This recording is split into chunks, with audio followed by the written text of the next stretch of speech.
Mind ना करना, लेकिन मुझे ना तुम्हारा पूरा ससुराल ही ना 2 नंबर टाइप लगता है। ऐसा भी कुछ नहीं है। दादी, नाश्ता ले आऊं आपके लिए? अरे नहीं बेटा, मेरी फिक्र ना करो, जाओ तुम अपनी माँ और बहन को देखो। वो दोनों तो बहुत मुश्किल से सोई हैं, सारी रात रोती रही, बहुत परेशान थी। मुझे तो समझ ही नहीं आ रहा था कि पहले किसको संभालूं। कभी कभी हम कितने बेबस हो जाते हैं। ठीक है रे बेटा, बस अल्लाह ही मालिक है, उसी का आसरा है। बस बेटा, अल्लाह पाक बहुत बड़ा है, वही हमारे बच्चों को हमसे मिलाएगा और वही रास्ता निकालेगा इंशाअल्लाह। अरे बेटा, आंटी के लिए चाय लेके आओ। अरे ये हयात अम्मा कहता है, तुम भी अम्मा कहा करो। ठीक है अम्मा जी। मैं आप दोनों के लिए नाश्ता ले आती हूँ। एक बार अपनी माँ को भी देख लो। जी। वो आपने फिजा और अकरम के बारे में जो बात कही थी, क्या वाकई आप ऐसा चाहती हैं? जब दोनों बच्चे यही चाहते हैं तो हम मना करने वाले कौन होते हैं। और जो बात मैं कहती हूँ पीछे नहीं हटती, तुम बेफिक्र रहो।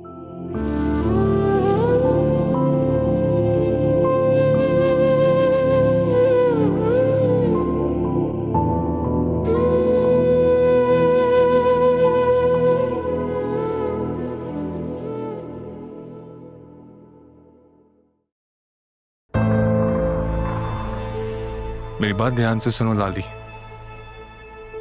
वो लड़की मेरी खास मेहमान है। मेरा दिल आ गया उस पे। और एक बात याद रखना, उसके जिस्म पर एक भी खराश नहीं आनी चाहिए, समझी? समझ गई साईं। और उस बच्ची का क्या करना है? अगर काम हो गया तो उस बच्चे को वापस कर देंगे। ये तो तुम रख लेना, तुम्हें तो वैसे भी बच्चे पसंद हैं और तुम्हारे बच्चे तो पैदा होके मर जाते।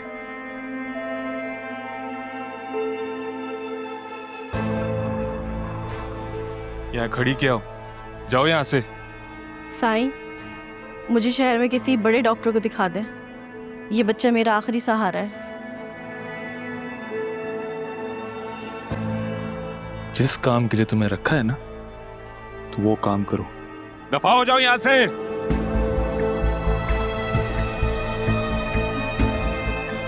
बकवास करवा लो।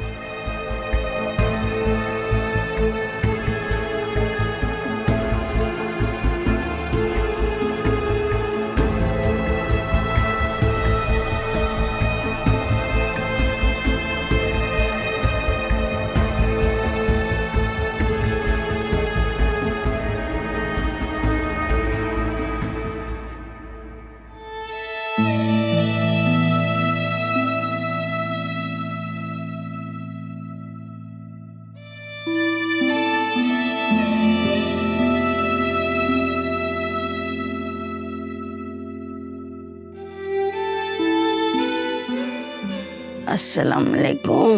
वालेकुम अस्सलाम। कैसी हैं आप? अल्लाह का शुक्र है, तुम ठीक हो? एक रात अम्मा जी, ये एक रात के ही सब कुछ बदल कर ना रख दे, क्या कहेंगे लोग? इस एक रात के बाद मेरी बच्ची को कौन अपनाएगा अम्मा जी? लोग तो कहेंगे, जब सब कुछ ठीक होता है तब भी लोग कहते हैं। तो लोगों की खातिर हम जीना छोड़ दें या उनके लिए जीते हैं? हम तो अपने रब के लिए जीते हैं ना। लेकिन अम्मा जी, डर तो लगता है ना, और मुझे शदीद डर लग रहा है। बेटी की माँ हूं ना, मुझे ऐसा लग रहा मेरी बच्ची के माथे पर काला निशान लग जाएगा और वो पूरी दुनिया को नजर आएगा। देखो बेटा, गुनाहगार वो नहीं है जिसने जुल्म बर्दाश्त किया है, गुनाहगार वो लोग हैं जिन्होंने जुल्म किया है। अल्लाह बहुत बड़ा इंसाफ करने वाला है, वो सब कुछ देखता है। और बेटा देखो, तुम्हारी बेटी अगवा हुई है, खुद भाग के नहीं गई। जो लोग उस पे नुक्ताचीनी करेंगे या उसके किरदार पर उंगली उठाएंगे। अम्मा जी, आपकी तरह कोई नहीं सोचता। काश सब दुनिया वाले आप ही की तरह सोचे। अरे लोगों को छोड़ो, तुम खुद सोचो। तुम समझोगी तो सब कुछ ठीक होगा, और लोग समझे ना समझे, अल्लाह तो सब कुछ देखता है ना। वो तो बहुत बड़ा इंसाफ वाला है, सबकी नियतों को जानता है। तुम देखना, एक दिन इज्जत खुद चलकर तुम्हारी दहलीज के कदम चूमेगी। बस तुम मजबूत रहो बेटा। अगर तुम टूट गई तो बच्ची को कौन संभालेगा?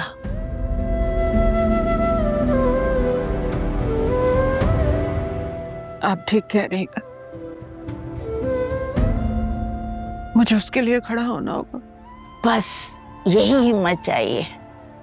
बस तुम समझोगी ना, सब ठीक हो जाएगा।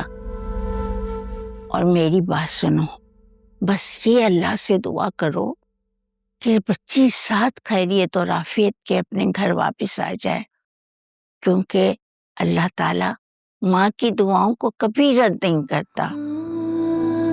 चलो बेटा, उठ के कुछ खा लो। आली और असलम भी तुम्हारी वजह से बहुत परेशान है। नहीं अम्मा जी, कुछ भी खाने को दिल नहीं चाह रहा। अच्छा बात सुनो, अपनी बेटी के लिए खा लो। अरे जिस्म में जान आएगी तो दिमाग कुछ सोचेगा ना। चलो शाबाश।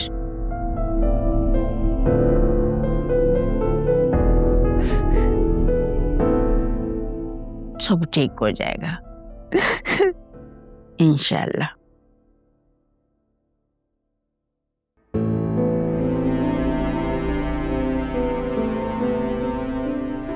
ले जाओ यहाँ से, मैं नहीं खाऊंगी। खाना ना खाने से यहाँ से छूट थोड़ी जाओगी, उल्टा बीमार पड़ जाओगी।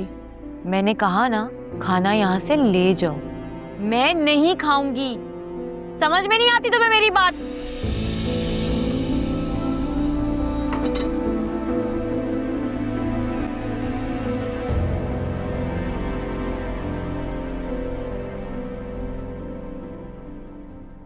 तुम डॉक्टर हो ना, हाँ तो इसीलिए तुम्हें पता चल गया था मैं माँ बनने वाली हूँ।